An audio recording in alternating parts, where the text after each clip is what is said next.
If you were to approach someone who has cleared the civil services examination and then ask them what is the importance of previous year question, well, the inevitable answer that you would get is that they are of paramount importance. Now, why is that so? There are multiple reasons to it, but most importantly, what happens is that it gives you a clear sense of direction. It tells you what to read and what not to read, therefore making you aware of concepts which you should be reading. And most importantly, what happens is that once you start solving the previous year questions, you'll realize that many of these topics are repeated. These concepts are repeated, not the question as a whole, but as you will move forward, you will find that you can relate one question with the other. Hello and welcome to Lucent IAS. In this series of videos, what we intend to do is solve the previous year questions and as well as analyze the other options or whatever is possible.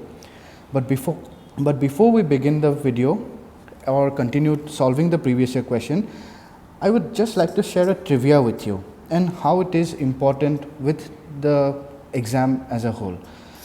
Now, few years ago, you might have heard of a series or web series called as Sacred Games. A very popular dialogue emerged out of that show, and that was Aham Brahmasmi. Now, how is this related to the civil services examination, or what is the source of this dialogue? Well, to know more about that, stick to the end of the video and we will explore upon that. Now, beginning on with our first question, let us take a look at what the question means. First of all, what you can do is you can pause your screen and then read the question, then read the statements and then read the options that are available. Once you do so, try answering it for yourself and then proceed to listen towards the explanation. So here you go, you can pause the video. Okay, I hope you have tried to solve this question on your own. Now moving on. Now the question actually refers to rock cut architecture in India. Now rock cut architecture, if you were to read about it while during the preparation of your exam, you will notice that it first emerged during the Mauryan period. And who began this? It was done by Ashoka. Well, he built these rock cut caves in this place called as Barabar Hills. And the first such cave was the Lomas Rishi cave. Following this, he also built another cave called as Sudama cave. Well, if you were to count the total number of caves that he built, I think it was 4 or something like that. But then, with this much of little information, what can we make out from the statements? First of all, let's see the first statement. Now this says that the caves at Badami are the oldest surviving rock cut caves in India. But is it that so? We have just established that it first began in the Mauryan period, whereas the Badami caves were built during the Chalukyan period, which was much later than the Mauryan age. So this statement must be wrong. Now immediately let us go to the options and then eliminate those options which have this particular statement in it. Now look, A is not the option, therefore we eliminate it. Similarly, D also contains statement 1 and therefore it is not the correct answer. Now looking at option B and C, what do we find is that both have option 3 as a common statement. This establishes, even without having to know whether it's true or false, that this statement is actually true. Now let us observe what is being said in the second statement. In the second statement, Chandragupta Maurya has been associated with the construction of the Barabar rock cut caves, but just now we have seen that it was done by Ashoka. Therefore, we can also eliminate that option which contains 2 in it, giving us the correct option as option 3. Now, you might seem that it is all over and done and dusted with this question, but it is not so. Why? Because we also need to analyze the other options or the statements that were present in this particular questions. Now, if we were to look at what the Badami caves are, now as I have mentioned, the Badami caves were built during the Chalukyan period. And when is that so? That is your homework to find out. But what I can say about Badami caves are that the contents of Badami caves include both Hindu content as well as Jain contents. In Jain you will find that it talks about, I think, Parshvanath and as well as Bahubali. Whereas in the Hindu content, what you would find that it includes sculptures of Vishnu as well as Shiva.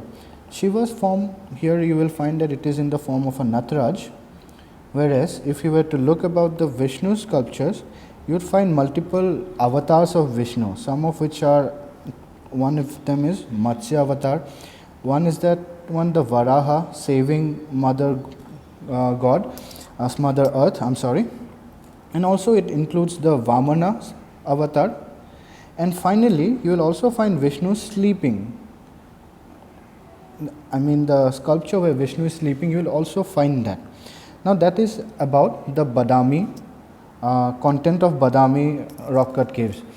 However, if you must also be aware of the geography of it. Why? Because you will often find that they will give you a particular temple, say, for the sake of an example, and then they will ask you, it is located on the banks of which river. Now Badam is near this near Malaprabha river, and just adjacent to Badami is this lake called as Agastya Lake. Now that is all about Badami, but you can also further read more on the Badami caves so as to enrich your notes. Now moving on, remember we were also talking about Ellora. Now in Ellora, they have already established that it consisted contents of multiple faiths, right?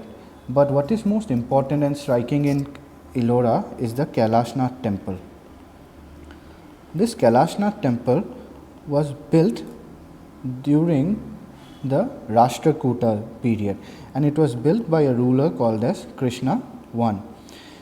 Now when he built that, he was inspired by another temple, which was the Virupaksha temple. Virupaksha temple was built by Loka Mahadevi for her husband Vikramaditya II. Now, to which dynasty did they belong? They also belong to the Chalukyas. Therefore, you can see that the Badami cave rock cut temples were built by the Chalukyas, and as well as the Virupaksha temple. Now, as you have seen, the Kailashnath temple was inspired by Virupaksha temple in Padatkal. This is also important, in Padatkal. And also Virupaksha temple itself was again inspired by another temple called as Kailashnath temple, and no, it is not the same as the one in Ellora. Rather, this temple is in Kanchipuram. And who built this? It was built by a Pallava ruler known as Narsinghdeva II. Alright. So with this we have completed the first question. Now it's time to move on to the next question. Okay, so once again I would ask you to repeat the drill, that is pause, read, and then try to answer, and then again we will continue with the explanation. Okay, I hope you have tried again and approached in a correct manner. Now while looking at this question, there are certain types of question which you will find comes in a similar pattern like this one. Now look, although there are 4 options, you will find that there are 2 similar options, right? Option A and option B, these 2 are similar. And if you continue solving previous year questions, you will often find that the correct answer is usually either of these kind of 2 statements, and these other 2 you can negate yourself. But however, be cautious, it is just a trend, and there can be exceptions to trend, but this is how it has been going on for a while now. Now in this question, there are only 2 things that you need to know. You need to know about Viharas and you need to know about chaityas. Well, Vihara are the places of residence and chaityas are the place of prayer, or they are the prayer halls. So with this much of information you can solve this question. So which is the correct option? The correct option is option B. If you were to look now in this image, you will find that this section represents chaityas. You will find this inside this hall, which is called as the chaitya. There is this little thing which is the stupa. We will cover stupa as and when we approach or for that matter if we come across that topic in any question, but let us move on for now. Alright. Now comes this third question. You can pause the video. Okay, moving on. When you read about Buddhism, you will find that Buddha has told about the 4 noble truths. And what are those truths? The first is that suffering is universal, that entire world is suffering, and it is a universal truth. Now, there is also a cause for this suffering. Further, this suffering can be ended, there is an end to the suffering, and there is a way out of the suffering. And this way out is the Eightfold Path, which you must have read about. And what is the cause of suffering? The cause of suffering is desire. Now, you might not know what nirvana actually meant, but you do know this when you read about Buddhism during your stage of preparation. Now, with this basic knowledge, let us try to solve this question. Let us look at the first question, first option. What does it say? It says the extinction of the flame of desire. Then look at option B, C and D. Now, which do you find to be which of these options do you find it to be the most relevant one? Obviously, this is option A, and it indeed is the correct answer. Now, if we are to analyze the second option, you will find that these were quite popular among the Sufi saints. This meant fana. This is one of the, a word which is closely associated with the Sufi movement, and it was one of their philosophies. Alright. Next on. Now, again, pause the video and we'll solve it later. Okay. Now, in this particular question, there are 3 statements. Let us just read about the first statement. It says that the roads and the river routes were completely immune from robbery. But then, when 𝐂𝐮𝐥𝐭𝐮𝐫𝐞 visited Harshavardhana's court,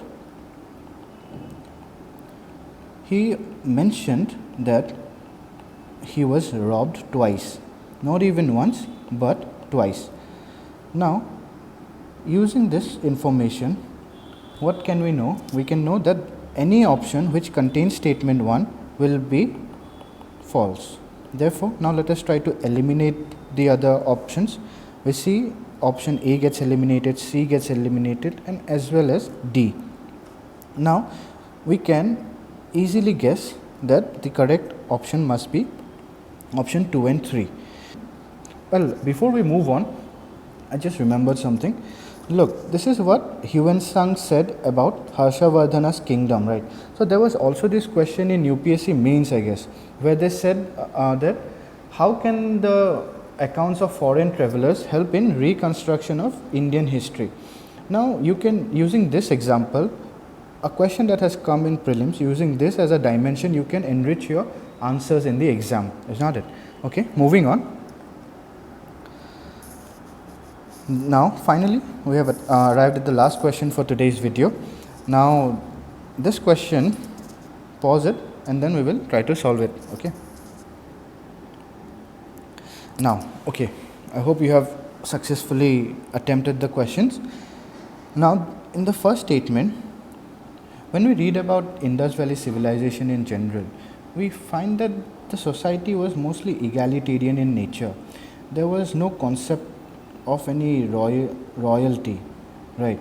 So from that we can derive this thing, that they possess great palaces and temples, where in fact there were no evidence of temples as well.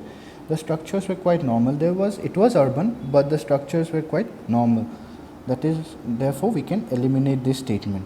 Now, in statement 2, therefore, okay, let us just try to eliminate from the options as well.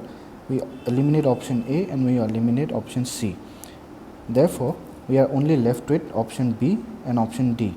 With this, what we can also infer is that statement 3 must inherently be false. Okay. Now, let us look at statement 2. In statement 2, what they say is both male and female deities were present, right? In female, when you read about Indus Valley civilization, you read about this mother goddess sculpture, and you also read about the Pashupati seal. Look, you read these things in isolation, but this knowledge, this information is then converted into knowledge through statements like this. So I hope that you are able to appreciate how you should use knowledge, the information which you read in isolation, and then try to link those things with a broader scheme of the syllabus. Okay, so we have completed the questions as of today, but there was this thing which I was about to tell you about Aham Brahmasmi. Now, how is that important is, look, there was this question in 2014. You can pause and read the statement. It said that there are certain Upanishads which were mentioned, and they asked Satyameva Jayate can be found in which of these Upanishads. Similarly, that popular dialogue in sacred game, that is Aham Brahmasmi, can also be traced to a particular Upanishad, and that is the Brihadaranyaka Upanishad. The Brihadaranyaka